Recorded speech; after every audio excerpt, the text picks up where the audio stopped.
दोस्तों, आज की कथा भगवान भोलेनाथ माता पार्वती की है।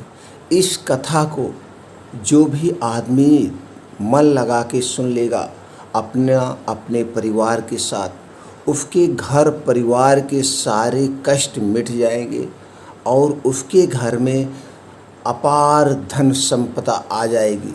उसके घर के सारे दुख दरिद्रता दूर हो जाएगी। यह ऐसी कथा है मित्रों। और मित्रों, जो भी इस चैनल पे आना और कथे को सुनना, कथा पूरा सुनना, क्योंकि आधा अधूरा कथा सुनने से उस भाग्य से ज़्यादा और बड़ा पाप मिलता है। इसलिए जब भी कथा सुनना, पूरी कथा सुनना, पाप के भागीदार मत बनना। मित्रों, आप विश्वास मानिए, 1 महीने के अंदर अगर रोज़ इस कथा को आप एक बार सुनते हैं, रोज़ इस कथा को एक बार सुबह या शाम चाहे जब सुनिए, हाथ पैर धुल के बैठ जाइए, मन लगा के इस कथा को सुनिएगा। 1 महीने के अंदर आपके घर के सारे कष्ट न मिट जाए और पैसे घर पे बहुत ज़्यादा आने लगेंगे। एकदम 100% सत्य है, क्योंकि भगवान भोलेनाथ ही सबके कष्टों को हरते हैं, सबको सुख सुविधाएं देते हैं।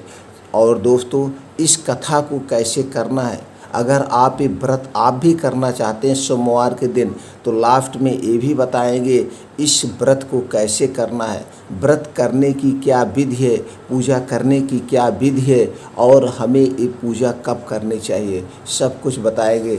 चलिए दोस्तों, पहले हम एक कथा सुनते हैं जिससे हमारा जफ़ात जन्मों का कष्ट मिट जाएगा। सभी सम्मानित दोस्तों का हमारी इस कहानी के चैनल पर बहुत बहुत स्वागत व अभिनंदन है। एक बार प्रेम से बोल दीजिए दोस्तों, जय भोलेनाथ। एक बार प्रेम से बोल दीजिए, शंकर पार्वती माता की जय। चलिए दोस्तों, शुरू करते हैं। एक बार शिव जी और माता पार्वती मृत्यु लोक पर घूम रहे थे। घूमते घूमते वो विदर्भ देश के अमरावती नामक नगर में आए। उस नगर में एक सुंदर शिव मंदिर था, इसलिए महादेव जी पार्वती के साथ वहाँ रहने लग गए। एक दिन बातों बातों में पार्वती जी ने शिव जी को चौसर खेलने को कहा। शिव जी राजी हो गए और चौसर खेलने लगे। उसी समय मंदिर का पुजारी दैनिक आरती के लिए आया। पार्वती ने पुजारी से पूछा, बताओ हम दोनों में चौसर में कौन जीतेगा। वह पुजारी भगवान शिव का भक्त था और उसके मुंह से तुरंत निकल पड़ा, महादेव जी, महादेव जी जीतेंगे। चौसर का खेल खत्म होने पर पार्वती जी जीत गई। पार्वती जी ने चौसर गेम जीत गई और शिव जी हार गए। पार्वती जी ने क्रोधित होकर उस पुजारी को श्राप दे दिया। श्राप देना चाहा और तभी शिव जी ने उन्हें रोक दिया और कहा कि ये तो भाग्य का खेल है, उसकी कोई गलती नहीं है। फिर भी माता पार्वती ने उसे कोढ़ी होने का श्राप दे दिया और उसे कोढ़ हो गया। काफ़ी समय तक वो कोढ़ से पीड़ित रहा। एक दिन एक अप्सरा उस मंदिर में शिव जी की आराधना के लिए आई। उसने उस पुजारी के कोढ़ को देखा। अप्सरा ने उस पुजारी को कोढ़ का कारण पूछा तो उसने सारी घटना उसे सुना दी। अप्सरा ने उस पुजारी को कहा, तुम्हें इस कोढ़ से मुक्ति पाने के लिए 16 सोमवार का व्रत करना चाहिए। उस पुजारी ने व्रत करने की विधि पूछी। अप्सरा ने बताया, सोमवार के दिन नहा धोकर साफ कपड़े पहन लेना और आधा किलो आटे से पंजीरी बना देना। उस पंजीरी के 3 भाग करना। प्रदोष काल में भगवान शिव की आराधना करना। इस पंजीरी के 1/3 हिस्से को आरती में आने वाले लोगों को प्रसाद के रूप में देना। इस तरह 16 सोमवार तक यही विधि अपनाना। 17वें सोमवार को 1/4 गेहूं के आटे से चूरमा बना देना और शिव जी को अर्पित कर लोगों में बांट देना। इससे तुम्हारा कोढ़ दूर हो जाएगा। इस तरह 16 सोमवार व्रत करने से उसको कोढ़ दूर हो गया और वो खुशी खुशी रहने लगा। एक दिन शिव जी और पार्वती जी दोबारा उस मंदिर में लौटे और उस पुजारी को एकदम स्वस्थ देखा। पार्वती जी ने उस पुजारी से स्वस्थ लाभ होने का राज पूछा। उस पुजारी ने कहा उसने 16 सोमवार व्रत किए जिससे उसका कोढ़ दूर हो गया। पार्वती जी इस व्रत के बारे में सुनकर बहुत प्रसन्न हुए। उन्होंने भी ये व्रत किया और इससे उनका पुत्र वापस घर लौट आया और आज्ञाकारी बन गया। कार्तिकेय ने अपनी माता से उनके मानसिक परिवर्तन का कारण पूछा जिससे वह वापस घर लौट आए।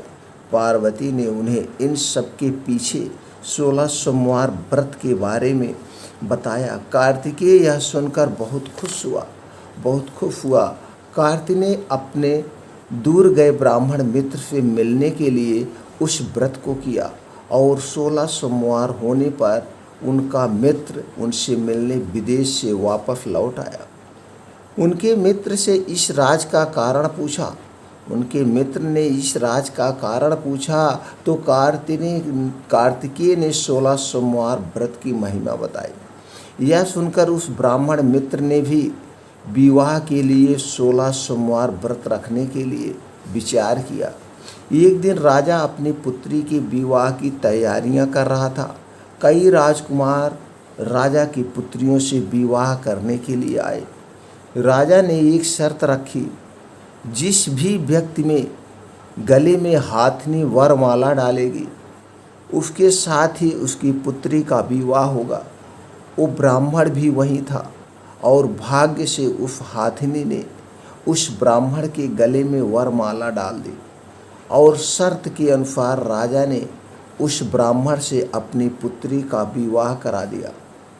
एक दिन राजकुमारी ने ब्राह्मण से पूछा, आपने ऐसा क्या पुण्य किया जो हथनी ने दूसरे सभी राजकुमारों को छोड़कर आपके गले में वरमाला डाली? उसने कहा, प्रिय, मैंने अपने मित्र कार्तिकेय के कहने पर 16 सोमवार व्रत किए थे।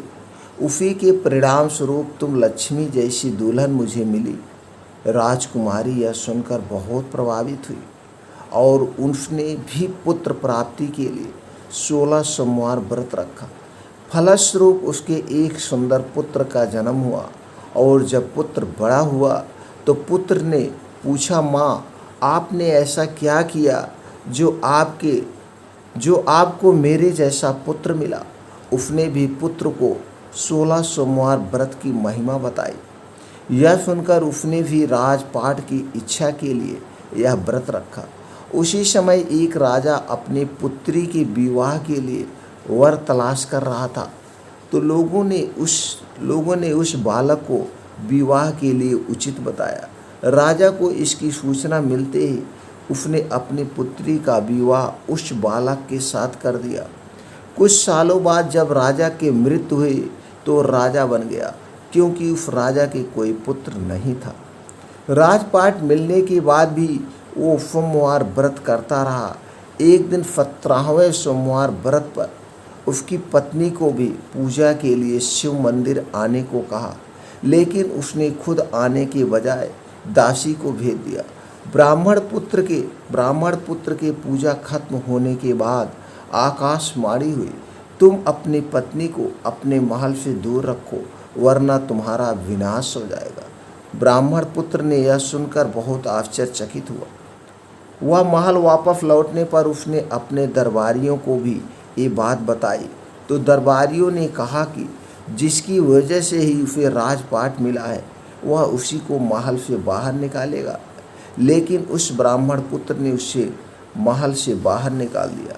वो राजकुमारी भूखी प्यासी एक अनजान नगर में आई। वहाँ पर एक बूढ़ी औरत धागा बेचने बाजार जा रही थी। जैसे ही उसने राजकुमारी को देखा तो उसने उसकी मदद करते हुए उसके साथ व्यापार में मदद करने को कहा। राजकुमारी ने भी एक टोकरी अपने सर पर रख ली। कुछ दूरी पर चलने के बाद एक तूफान आया और वो टोकरी उड़कर चली गई।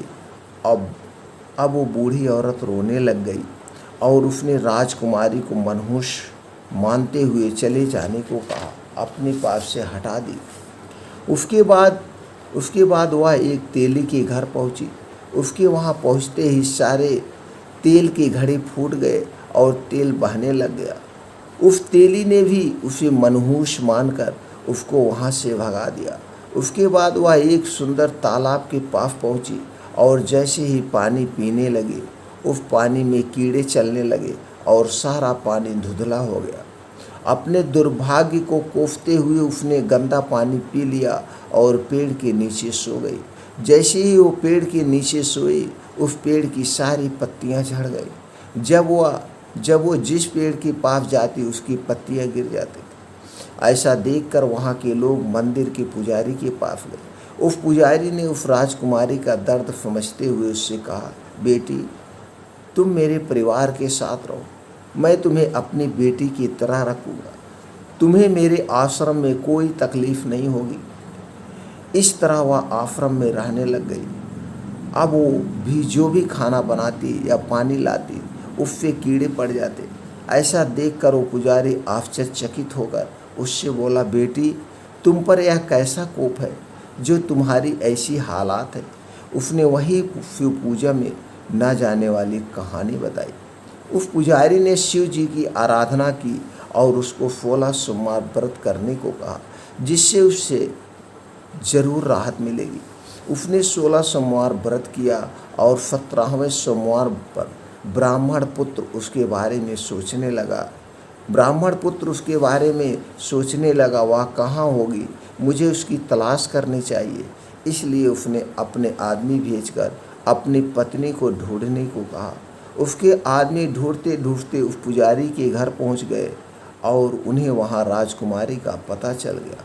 उन्होंने पुजारी से राजकुमारी को घर ले जाने को कहा, लेकिन पुजारी ने मना करते हुए कहा, अपने राजा को कहो कि खुद आकर इसे ले जाए। राजा खुद वहां पर आया और राजकुमारी को वापस अपने महल लेकर आया। इस तरह जो भी यह 16 सोमवार व्रत करता है उसकी सारी मनोकामनाएं पूरी होती है। 16 सोमवार व्रत करने में क्या लाभ, कैसे किया जाता है, यह भी चलिए बता देते हैं दोस्तों। पौराणिक मान्यताओं में बताया गया है कि 16 सोमवार का व्रत रखने का आरंभ सबसे पहले माँ पार्वती ने स्वयं किया था और उनकी कड़ी तपस्या और व्रत के शुभ प्रभाव की वजह से उन्हें भगवान शिव पति के रूप में प्राप्त हुए थे। आज हम आपको बताने जा रहे हैं इस व्रत को करने के फायदे और विधि के बारे में। 16 सोमवार का व्रत दाम्पत्य जीवन की खुशहाली के लिए और मन प्रसन्न जीवन साथी पाने के लिए किया जाता है। ऐसी मान्यता है कि 16 सोमवार के व्रत का आरंभ श्रावण मास में करें तो यह और भी फलदायी होता है। पौराणिक मान्यताओं में बताया गया है कि 16 सोमवार का व्रत रखने का आरंभ सबसे पहले माँ पार्वती ने स्वयं किया था और उनकी कड़ी तपस्या और व्रत के शुभ प्रभाव की वजह से उन्हें भगवान शिव पति के रूप में प्राप्त हुए थे। आज हम आपको बताने जा रहे हैं इस व्रत को करने के फायदे और व्रत की विधि। 16 सोमवार के व्रत की पूजा सामग्री, आपको पूजा में क्या क्या लगना चाहिए। शिव जी की मूर्ति, भांग, बेलपत्र, जल, धूप, दीप, गंगा जल, धतूरा, इत्र, सफ़ेद चंदन, रोले, अष्टगंध, सफ़ेद वस्त्र, 9 वेद, जिसे आधा सेर गेहूं के आटे को घी में भूनकर गुड़ मिलाकर बना ले। ऐसे लें 16 सोमवार व्रत करने का संकल्प। किसी भी पूजा या व्रत को आरंभ करने के लिए सर्वप्रथम संकल्प करना चाहिए। व्रत के पहले दिन संकल्प किया जाता है, उसके बाद आप निश्चित पूजा और व्रत करें। सबसे पहले हाथ में जल, अक्षत, पान का पत्ता, सुपारी और कुछ सिक्के लेकर संकल्प करें। सभी वस्तुएं भगवान शिव की मूर्ति के आगे समर्पित कर दें। ऐसे करें 16 सोमवार के व्रत की पूजा। हाथ में अक्षत तथा फूल लेकर दोनों हाथ जोड़ लें और भगवान शिव का आह्वान करें। हाथ में लिए हुए फूल और अक्षत शिव भगवान को समर्पित करें। सबसे पहले भगवान शिव पर जल चढ़ाएं। जल के बाद सफ़ेद वस्त्र अर्पित करें। सफ़ेद चंदन से भगवान को तिलक लगाएं एवं तिलक पर अक्षत लगाएं। सफ़ेद पुष्प, धतूरा, बेलपत्र, भांग एवं पुष्पमाल अर्पित करें। अष्टगंध धूप अर्पित कर दीप दिखावें। दीप दिखाने के बाद भगवान को भोग के रूप में ऋतुफल व बेल और 9 वेद अर्पित करें। सावन में ज्योतिर्लिंग दर्शन का महत्व एक भी कर पाए तो बहुत अच्छा है। तो दोस्तों, आपने देखा किस तरह से भगवान भोलेनाथ का ये व्रत करने से सभी कष्टों को दूर हो गए। एक ब्राह्मण राजा बन गया और एक रानी जो है भिखारी बन गई। तो दोस्तों, इतनी शक्ति है इस व्रत में। तो आप अपने कष्टों को दूर करना चाहते हैं, आप वैवाहिक दंपत्य खुशहाल रहना चाहते हैं, आप अपने घर धन की अपार संपदा चाहते हैं, बहुत बड़ा धन चाहते हैं, तो भगवान भोलेनाथ के व्रत जरूर करें। और इस कथा को हो सके तो रोज़ कम से कम एक बार जरूर सुने। इसे सुनने से भगवान शंकर भोलेनाथ और माता पार्वती के नाम आपके कानों में बार बार पड़ेंगे। तो इससे आपके अंदर एक सकारात्मक ऊर्जा का संचार होगा, आपकी पॉजिटिविटी बढ़ेगी और आपकी सारी मनोकामनाएं पूरी होगी।